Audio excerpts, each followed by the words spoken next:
Well, no doubt the Manchester derby was the main event today, but this was a tasty little starter in the end, despite the scoreline. It was 0-0 between Chelsea and Everton, but I'm not quite sure how it finished 0-0, Stephen. No, I know, it was end-to-end stuff, especially the second half. Chelsea were really going for a push forward loads, had a lot of opportunities and probably should have taken them. So for them, I think they'd be very disappointed not to come out with the 3 points.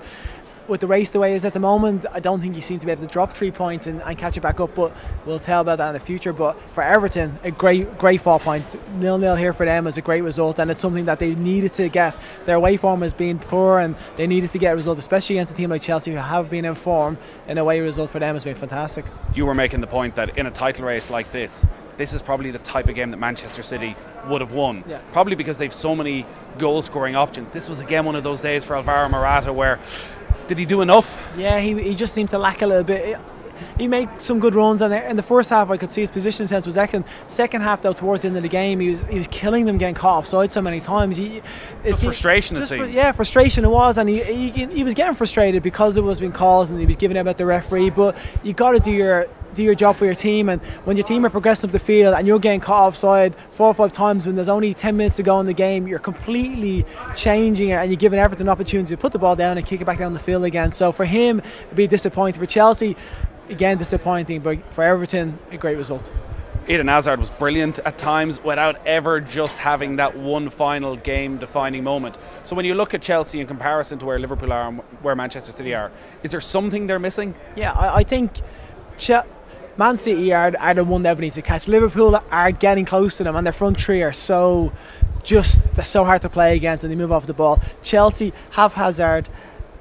I don't know whether they need something else. William was very good today again, and probably should have squared it from Morata, and that would have changed the game. But they do lack a little bit. They don't have the same spark as what Man City have. Man City are just a joy to watch, and you know they would have put this game to bed. They would have put Everton to the sword, and they would have finished it with a comfortable result in the end. Chelsea, they could have won it, they didn't, and they're going to regret those opportunities. But in Eden Hazard, they do have an unbelievable player, and he was firing today, just was missing in the final little bit, was a little bit lacking. It's been interesting listening to Seamus Coleman for many reasons over the last couple of weeks. He's had a lot to say, but one of the key things he's been saying about Everton is that players needed to take more responsibility, that managers, they were going through them too quickly, and in the dressing room nobody else was taking responsibility, that the players knew the manager would always bear the brunt.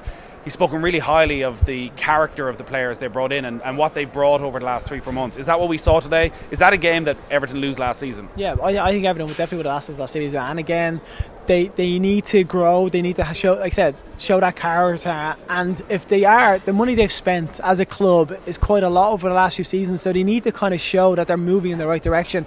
For them, moving in the right direction needs to be pushing those teams. I don't think they're going to compete with the top 6. I just don't think they're as good as those teams. But to be threatening them and causing those teams issues and possibly getting results in stadiums like this or away games against the top teams, that will be them progressing. And today is a step forward. They've waited a while to see Yerry Mina. He had to wait because Kurt Zouma's been so good. He couldn't play today because he's on loan from Chelsea. With your defender's hat on, from what you saw of Yerry Mina, came with a big reputation from Barcelona, brilliant World Cup with Colombia. What did you make of him? Yeah, I thought he did very well today. I was kind of looking forward to seeing him because the World Cup I thought he was excellent. He scored some great goals, but I just thought he had moments of lapse in concentration. But today against Chelsea, who are always probing, always moving off the ball, and the front three that do interact very well. Morata was good today, but not as good as what he could have been. And I thought he stood it well. He stood the test very well. He performed well, came out with the ball at times when he needed to, and all around there was a solid performance. 0-0 in your first game away to Stamford Bridge is a good performance. Great stuff as always, Stephen. Thank you very much. Cheers.